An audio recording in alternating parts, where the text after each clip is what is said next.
Muito antes de controlar a faixa de Gaza, onde está em guerra com Israel, o Hamas, movimento islâmico de resistência, ficou conhecido pelos atentados suicidas. Jovens palestinos que se infiltravam entre a população de Israel e explodiam bombas, matando centenas de civis israelenses. Agora surge o primeiro relato dos bastidores dessa história trágica. O livro Filho do Hamas, que acaba de ser lançado no Brasil, é a história do jovem palestino Mossab Hassan Youssef, filho de um dos fundadores do Hamas, que se desiludiu com a violência da organização e se tornou espião, ajudando Israel a prender um grande número de terroristas. Mossab vive hoje nos Estados Unidos, para onde veio depois de 10 anos, ajudando Israel a combater a organização que o próprio pai, o Sheikh Hassan Youssef, ajudou a criar. Convertido ao cristianismo, ele acredita que sua mensagem, o amor ao inimigo, é a única forma de superar a violência no Oriente Médio. Ameaçado de morte pelo Hamas, deserdado pelo pai, Mossab anda sem seguranças, mas não dá endereço ao telefone. A equipe do Milênio gravou a entrevista com ele no estúdio da Globo em Nova York. So let's start, Mossab, by talking about your youth, when you grew up in the Palestinian occupied territories. How was it to live under the Israeli occupation? For a child, this is one of the worst environments to grow up. And I was witnessing lots of killing, lots of death. I was living next to a cemetery, and all the dead bodies would come there. People were killed and shot by the Israelis. It was very difficult for me as a child to be witnessing all this violence. Today also the children of Gaza, the children of the West Bank, having grown up under the same circumstances. Also Jewish children are witnessing lots of violence. Maybe not as much as Palestinians are witnessing, but it's a new generation that is fed on violence and blood, and I am afraid for the future of the next generations to come from the Middle East. And I hope that soon leaders start to recognize the psychological impact on those children, so we don't produce more hateful generations for the future. Your father is one of the founders of Hamas, but if I understood well reading your book, he didn't want you to be part of Hamas. You were not recruited, you were not really one of the Hamas men. Why? First of all, did I want to be one of Hamas men? I was asked to be close to Hamas, not to be involved with Hamas. By your father? In fact, that was by the Shin Bet later on, but by my father. It's the heart of the father. And he didn't prevent me of participating in Hamas, but I could see in his eyes that he didn't want me to get killed or get hurt or even being imprisoned for that reason. He thought that it was enough for him to be facing all this type of problems, and while he's gone, he was relying on me to take care of my mother and my brothers. So in his opinion, if both of us were gone, nobody was there to take care of the family. But when you were 18, you wanted to kill Israelis when you saw all the violence around you. And you bought weapons and you were arrested for that, and you were tortured in prison. Mm-hmm. How did you feel about the Israelis when that happened? For any Palestinian, I say that I used to hate the Jews, and Muslim Palestinians hate the Jews for two reasons. The first reason is ideological reason, that the God of Islam doesn't like Jews. The second reason, that they view Israel as an occupation force, and Israel is occupying the Palestinian territories. And it used aggression, assassinations, killing many times, and I don't justify the Israeli aggression no matter what, while I understand the right of Israel to live. But for this aggression and for this ideological problem, Palestinians in general want to fight Israel. So some of them think this is how we defend ourselves. Some of them want to take revenge from Israel for the hate that was produced because of this environment. I was one of those victims, and I thought the way to gain our freedom would be by killing Jews. So I wanted to kill Jews. Later on, as you said, I was tortured. I never killed a Jew. I never used the weapons. They didn't work, and I was arrested before they were used, and I was tortured in prison under the Israeli Authority. And then the Shin Bet, the security organization in Israel, invited you, asked you what happened. They wanted you to be an informer, and you wanted to use that to infiltrate them so you could kill them. Is that what you were thinking at the time? Yes. At that time, after I was tortured, in fact, while I was under the torture, the Israeli Shin Bet, Israeli intelligence, asked me to work for them. I was asking, are those guys idiots, or what's their problem? They're torturing me, they're arresting my father, they're killing my people, and they're asking me now to work for them. I thought that would be a great opportunity at that time to infiltrate the Shin Bet and fool them and kill them from inside. So I was 18 years old, I was full of hate. I had enough reasons to hate them. In fact, they gave me all the reasons to hate them and want to take revenge from them. I decided to work for them and fool them, and this is how I started working for the Shin Bet. But how did your mind change about that? Later on, I was transferred to a prison where other Palestinians and Hamas leaders were torturing their own members. And I was shocked. I understood the Israeli torture against Palestinians and persecution. But what I couldn't understand, why Hamas and Palestinians are torturing and persecuting their own people. Fatah tortured its own people, and Hamas learned the lesson from Fatah to torture their people.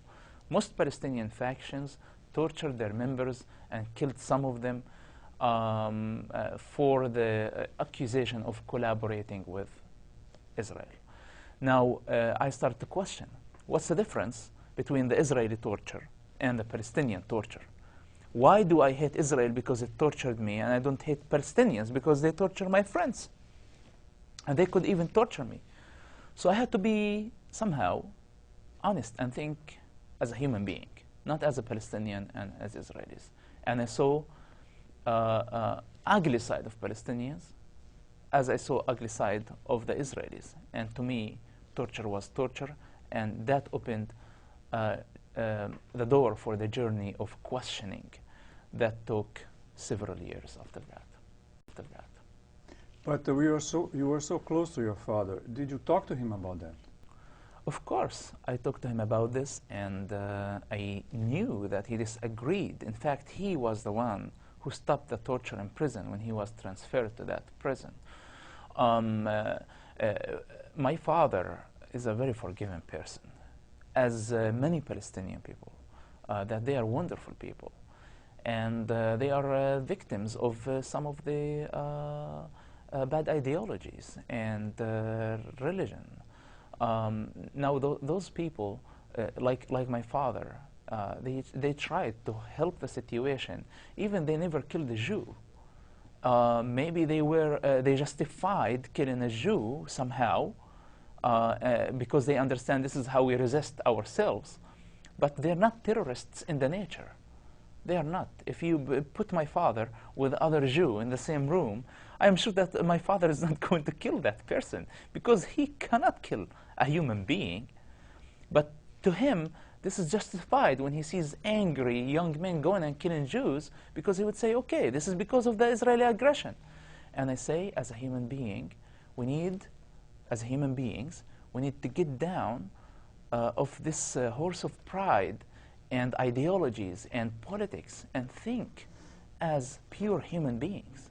Because in this case, humans are fuel for this endless cycle of violence. The Shin Bet helped you to pay for your university studies, and they let you for 4 years to be like a side. You weren't working for them, really, until the second Intifada. The second Intifada is when you started to work as a spy for them. And you say that at the day of decision, there was a day when you decided to really start doing this. What was in your mind in that day? After I was released from prison, the Shin Bet invited me for a meeting. And I went for the meeting. As I told you, the original plan was to fool them. Now I went to the meeting. And in the meeting, they were very friendly. And we discussed what happened in prison, the torture that was going on there, to discover that most my people, Palestinians who were killed or tortured, my friends, they were victims. They didn't have a clue or anything of a relationship with the Shin Bet, the Israeli intelligence. They were innocent people. They were not collaborators. They weren't collaborators with Israel. And I started even to question more. I already had a problem with the torture in prison, and now I had a problem to know the truth. If what the Shin Bet was telling me in the first meeting, that all the torture that took place in prison was baseless, and those people were victims, this meant to me a big disaster. Those people I trusted, and those people that we are fighting together, and I'm committing my life to them, and to their organization, and I wanted to kill Jews for their glory, and so they take over the Palestinian territories. What if they will become a government one day? Will they also torture everybody the same way they tortured everybody in prison? Now, I'm not saying that this is enough not to trust any Palestinian leadership or Palestinians at all, but I had to judge everything regarding to a pure human morality at that time. And I became very curious. I wanted to learn more. And unfortunately, that I was learning this from my enemies, who I wanted to kill, not from my people. My people weren't honest. Even my father wasn't honest enough. Maybe he was blinded totally to see the truth. And I had to go through this risky journey of hanging out with my enemies that I wanted to kill and have them as friends. And later on, we really became friends because I saw a big amount of honesty and responsibility in their behaviors. And that, I was fascinated about that, and I respected that. So later on, we became friends.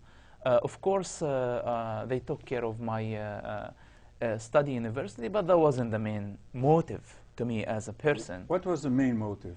When the second Intifada began, you actually began to work as a spy. It's a mixture. The first motive was taking revenge. That was the original motive. Later on, it was the motive of knowing the truth. What's the reality of this conflict? Why people are killing each other? Why was I tortured? Why was witnessing for all this blood? Who's really responsible for that? Mm-hmm. It was the journey and the motivation of discovering the truth. And later on, while I was confused, because simply, as I told you, I started to want to take revenge, and later on we became friends. So when I start to look at myself in the mirror, I say, what in the world I am doing? I am hanging out with my enemies as my friends. Should I quit and just quit everything? Quit Hamas, quit the Shin Bet, quit everything and find a different country? Or what? During that time, I met Jesus Christ. I met an evangelist who invited me to a Bible study, and he gave me the Bible. And I was reading the Bible in Matthew, saying, love your enemy. And that shocked me, because during that time, practically, I was in a relationship with my enemies who I wanted to kill, and we became friends. So it made perfect sense to me. Love your enemy, unconditional love. Don't hate anybody. Your problem is not with man. Your problem is with the bad spirits. And I was fascinated about Jesus Christ's teachings. Now, when I start to adopt Jesus Christ's standards, not Christianity as a religion, Jesus Christ's message of love, which is equal to God in the Bible, I adopted those standards in my life, and I had a new motivation. Now, my motivation wasn't the new motivation in Jesus Christ, in the Christian faith, didn't have political agendas, didn't have agendas to support Israel or even support Palestine. It was the agendas of saving a human life, because I was in a position where I could give information about a suicide bomber who was going ahead to kill and blow himself up in civilians, innocent people, children, women, and old people. And that was my final motivation, to serve the cause of love through my working with the Shin Bet and Hamas at the same time. After working for Israel for 10 years, you decided to stop and come to the U.S. Why did you do that? First of all, I was living a very difficult life, and nobody knew about me. I was Christian undercover. I was spy undercover. It's a very risky job. Nobody understood how difficult the situation that I was in.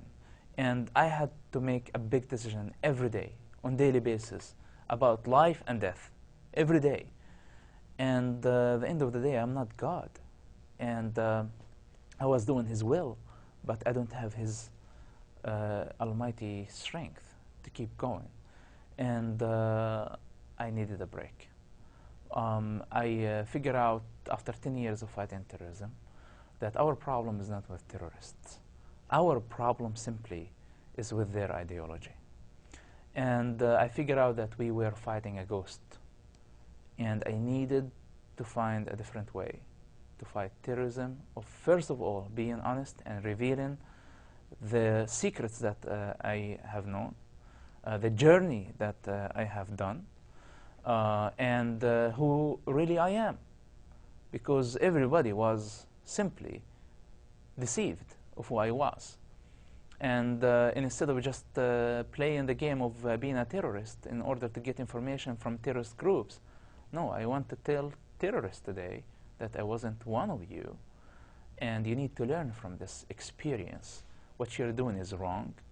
And other message to my people: if you're ashamed to shake the hand of Israeli, if you're ashamed to make peace, to have peace with the Israelis, I tell you, learn from my example. Israelis were my biggest enemies, and today they are my best friends. And I love Israelis. I love Israel. And I will protect Israel, not by carrying a gun, by saying the truth. And also, I will protect Palestinians, because I love my family, I love my father. My mother is still there, my father is there, my friends, my people who suffered for many years. I love every one of them, and I will protect their rights also for self-destiny. And now the thing is, they need to understand that their biggest enemy is not the occupation. Occupation is a problem. In my opinion, and I said this several times, that the biggest loser of this occupation is Israel itself. And the occupation is a big problem for Palestinians, because they hang all their problems on the hanger of occupation. And when there is a society that they have a reason to hang all their problems, they never get the chance to see themselves in the mirror. So their leaders would make deadly mistakes that risks all the future of Palestinians, while they're blaming everything on Israel, while this is not honest. And this is unhealthy for any society. So today my message to them that I tell Israel that your problem is not Palestinians. And I'm telling Palestinians, your problem is not Israel. You are the problem of yourselves. And you are the enemies of yourselves. You need to solve the problem, first of all, in your hearts, in every individual heart. If we can establish peace and forgiveness based on the great teachings of Jesus Christ in your hearts, first of all, unconditional love, that you love everybody unconditionally. If they can do that, this is a way of getting out of this endless circle of violence. And I am not sure that a Palestinian state will bring peace to my people. I am not sure about that. I think the state of peace, it's a state of mind before it's a state on paper or state of borders. They need to have this. If my people are fighting for freedom and liberty, first of all, they need to understand the basics about freedom and liberty to be able to achieve it. How can they fight for something that they don't understand how it looks like, how it feels like? They need to have this among themselves.